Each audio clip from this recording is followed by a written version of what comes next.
El CINEP tiene una apuesta decidida por el fortalecimiento de la cultura política de transformación no violenta de conflictos. En esta dirección, generando capacidades en diferentes sectores de la sociedad, tanto sociedad civil como funcionarios e institucionalidad pública. En esta dirección, desde el 2019, venimos trabajando de la mano con la Embajada Suiza y la Agencia Suiza para la Paz, Swiss Peace, en irnos fortaleciendo como un centro de mediación que podría decirse tiene tres características fundamentales. Uno, el fortalecimiento de capacidades de los sectores que participan en el diálogo.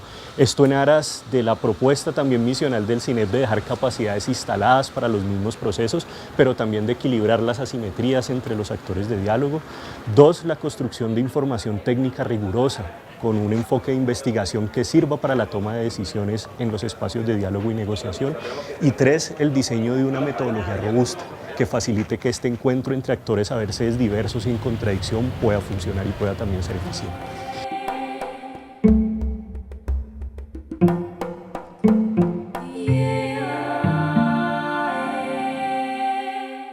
Las 4 fases del proceso de acompañamiento son la exploración, la preparación, el desarrollo, la implementación y una fase transversal que es el monitoreo y la evaluación. Desde el 2018 y 2019, desde CINEP venimos acompañando 3 procesos territoriales de transformación de conflictos que han tenido la participación de actores comunitarios, actores sociales y instituciones del Estado. El primer caso es en Río Sucio, Chocó. Es un proceso de negociación entre el Consejo Comunitario La Larga y Tumaradó y la institucionalidad ambiental compuesta por Corpurabá, Codechocó y el Ministerio de Ambiente y Desarrollo Sostenible para la construcción de un plan de manejo ambiental, la Reserva Forestal Protectora Nacional del Río León. Acá un poco el conflicto ha girado en torno a la gestión y la gobernanza ambiental de esta reserva de protección y para la constitución y qué elementos deben contener este plan de manejo ambiental. Acá el rol que ha tenido CINEP es asesor del Consejo Comunitario en el proceso de negociación. Cocolato está ubicado en el municipio de Río Sucio. Cuenta con una extensión de 107.064 hectáreas. Para su mejor administración, ha sido dividido en 3 zonas. Hasta el momento cuenta con 49 comunidades conformadas. Hay otras que hasta el momento no se han autorreconocido, por lo tanto no están integradas como comunidades pertenecientes al colectivo.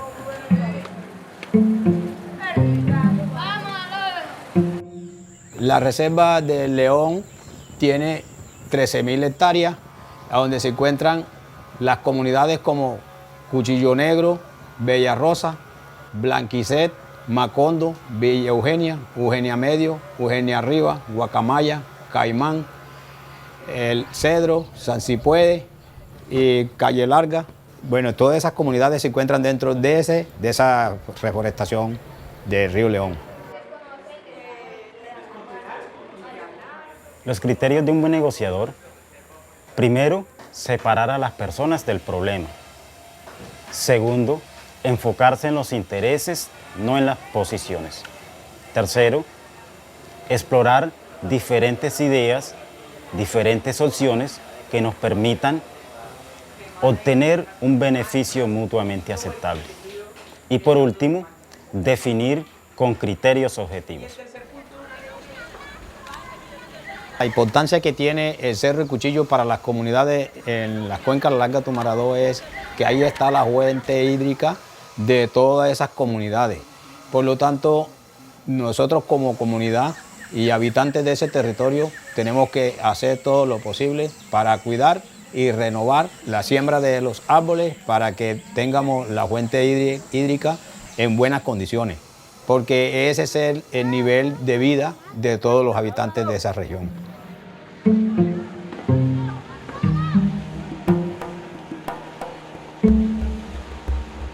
Esas fuentes de agua solamente no se van a beneficiar la gente que está alrededor.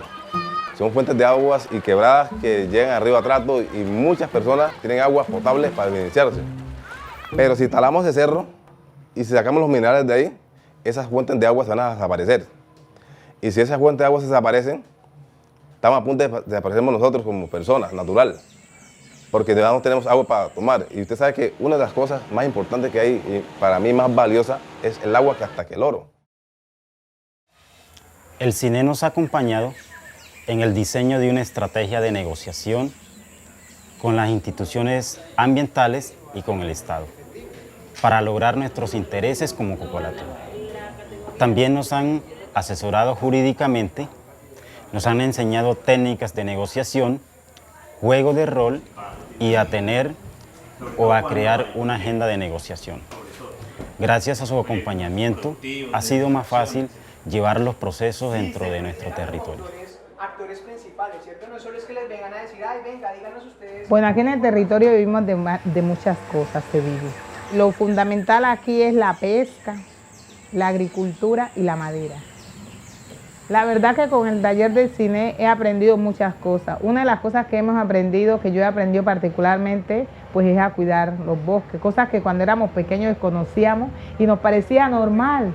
De pronto tumbar la palma de coco, por 2 cocos, tumbar el palo de mango, pero no sabemos que eso nos servía a nosotros, pero para el futuro no teníamos que dejarle a nuestros hijos. Entonces sí aprendió la importancia que es de cuidar los bosques y el medio ambiente. Un logro muy importante ha sido, en primer lugar, el fortalecimiento de las capacidades del actor comunitario, las capacidades para el diálogo, la negociación y la mediación, principalmente de un comité de desarrollo territorial y de su junta directiva y también algunos líderes ambientales que hacen parte y representan las diferentes zonas de este consejo comunitario. Y en segundo lugar ha sido también a través de una estrategia de incidencia que se ha construido principalmente en articulación con el equipo de gestión territorio del Pacífico del CINEP, con los que trabajamos articulados este proceso. Se logró que se pudiera institucionalizar una mesa técnica para poder concertar este plan de manejo ambiental con la institucionalidad. Del taller me gustaron varias cosas. Primero que todo, aprendí que tenemos que cuidar lo que hay allí y tratar de recuperar las cosas para poder sobrevivir por el medio ambiente. El segundo caso es un proceso también de negociación en Simití Sur de Bolívar.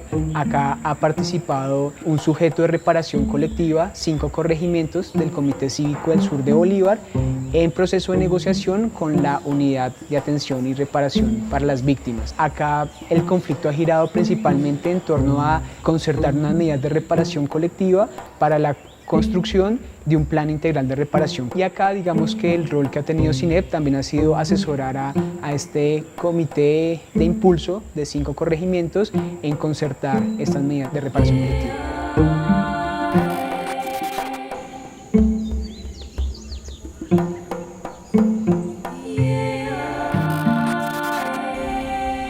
Esta zona, este es un corregimiento pequeño, yo creo que es uno de los corregimientos más pequeños de Simití y que vive en la parte alta, uno de los corregimientos donde no existía servicios públicos. Ahora existe la luz, queda ahora y media en un vehículo hasta el municipio. Cuenta con 350 habitantes, ahorita yo creo que hay unos 500 habitantes. Para ese tema del conflicto, para esos días del conflicto tenía 700. El paramilitarismo desplazó mucho la gente, los que pudieron, los otros quedaron pues digamos como víctimas de este conflicto.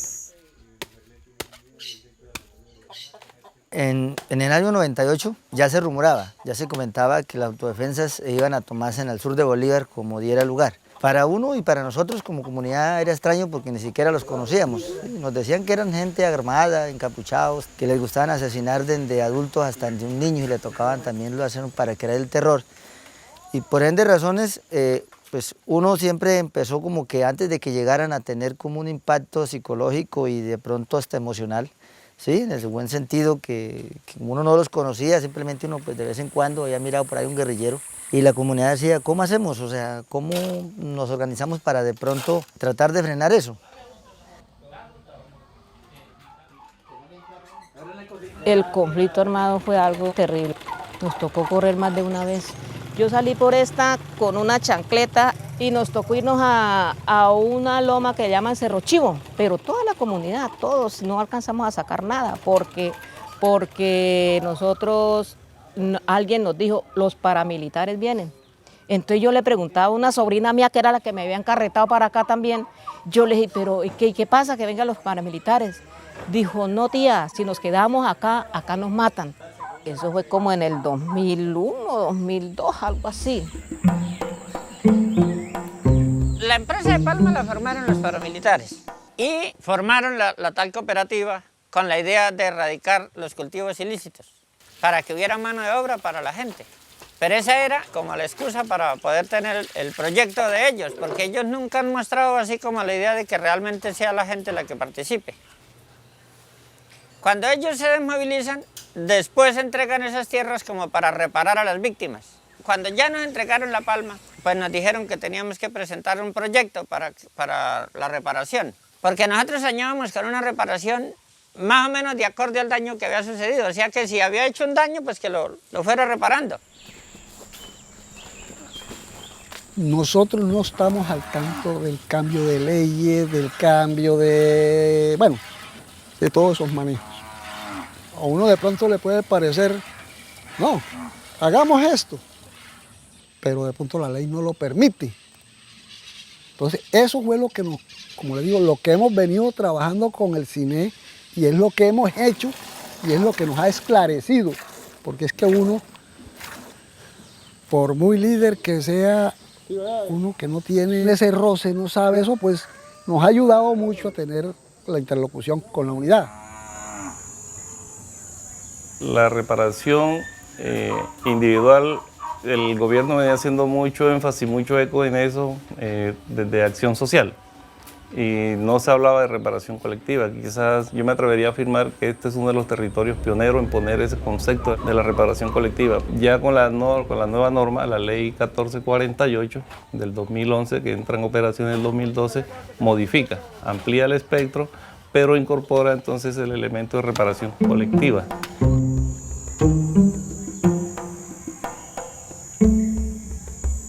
En el 2006 nos empezaron a contar de que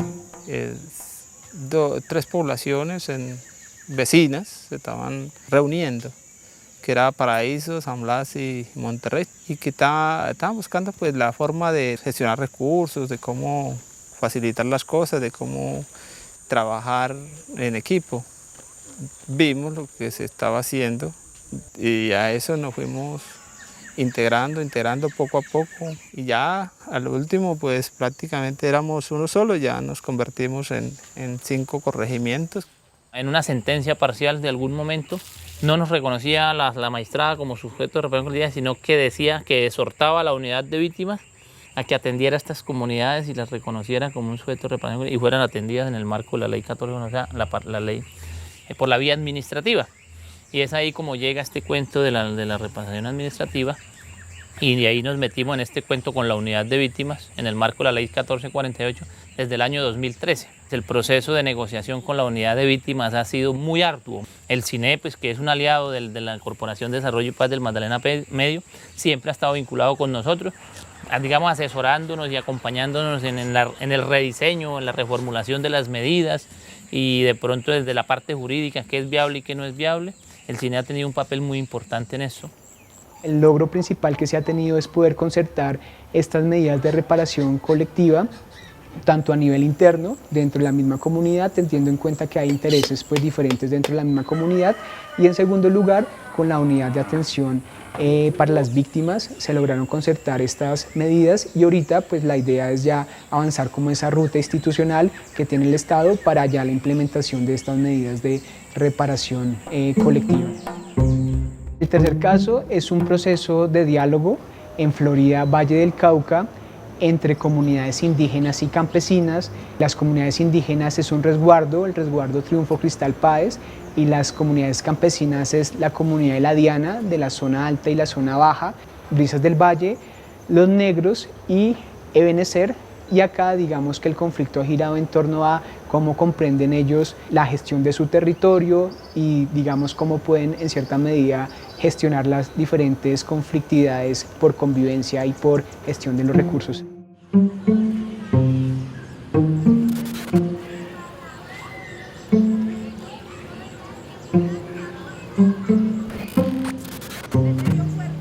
llegamos en el año 1959 al páramo. Y yo creo que yo tenía unos 6 años, y mi hermano Pedro tenía como unos 5, y mi hermano, que ya murió, llegó de brazos, y mi madre venía embarazada de mi hermana Cecilia. Allá nació mi hermana Cecilia, mi hermana Elvira.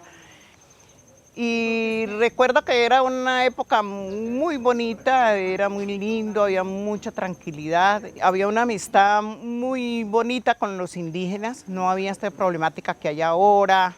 Me causa mucho dolor porque yo digo, bueno, ¿por qué se acabó esa convivencia tan bonita que había? No había esto de los intereses, como los intereses económicos que hay ahora, porque es lo que yo veo como unos intereses económicos que nos han dividido. Cuando llegué al territorio había muchas problemáticas y gracias al CINEP, que vino al territorio y nos habló acerca de crear vínculos de acercamiento dentro de este proceso entre campesinos de aquí del corregimiento La Diana, de la comunidad de los negros y de Benecer, con el resguardo Triunfo Cristal Páez. Dentro de esas fases o etapas han habido mucha capacitación, ¿ya? Una de las, poder identificar la problemática que hay dentro del territorio. Identificamos cómo es delimitación de territorio, otro es entre el agua, lo que es el agua, el aseo, otro es el libre tránsito y otros. Bueno, el tema del control territorial lo comenzamos a hacer en el 2014, cuando vimos que nuestros páramos se estaban deteriorando.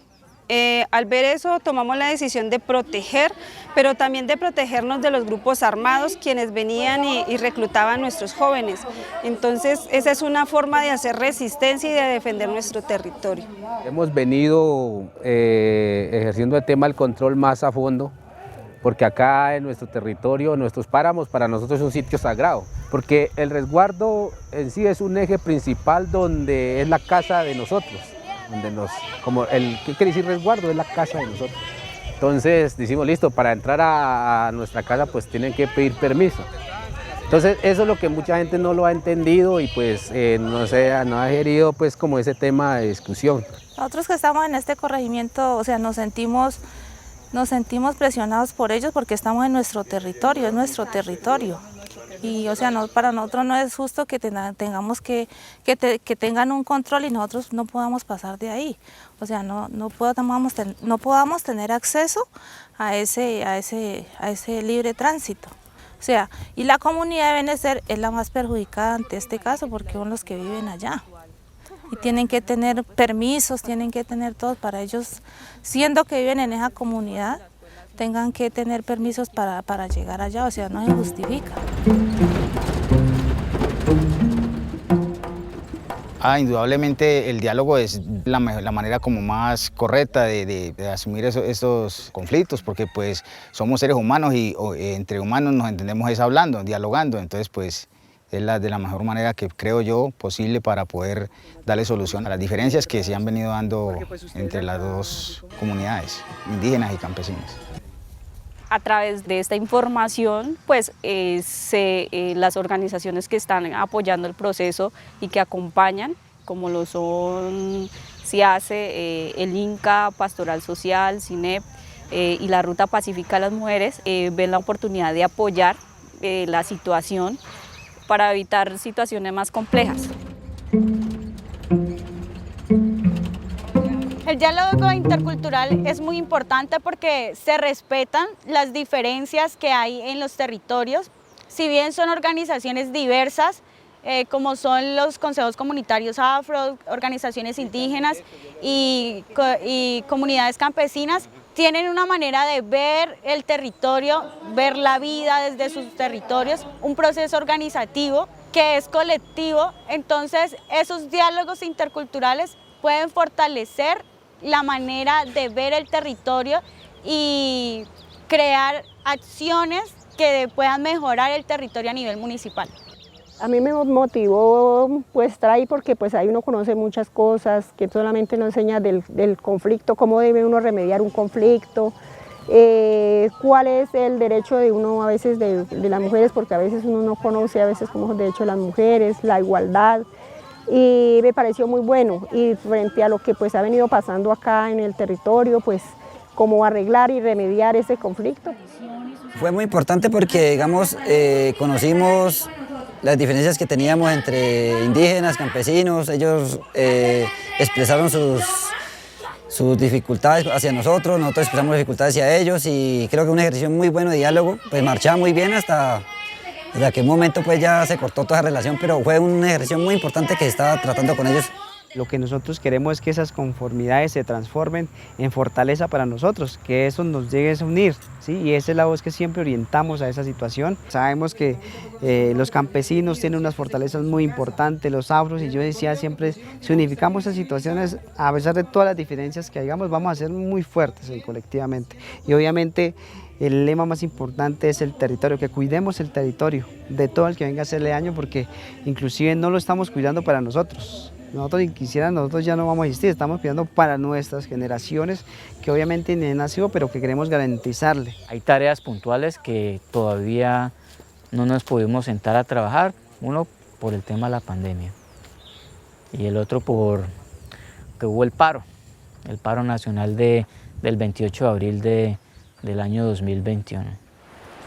Yo recomendaría, fuera de los diálogos interculturales, un intercambio de experiencias, desde el proceso organizativo, como también recuperando toda esa memoria tradicional y ancestral de cómo se vivía antes, esa unión colectiva entre indígenas, campesinos y afros.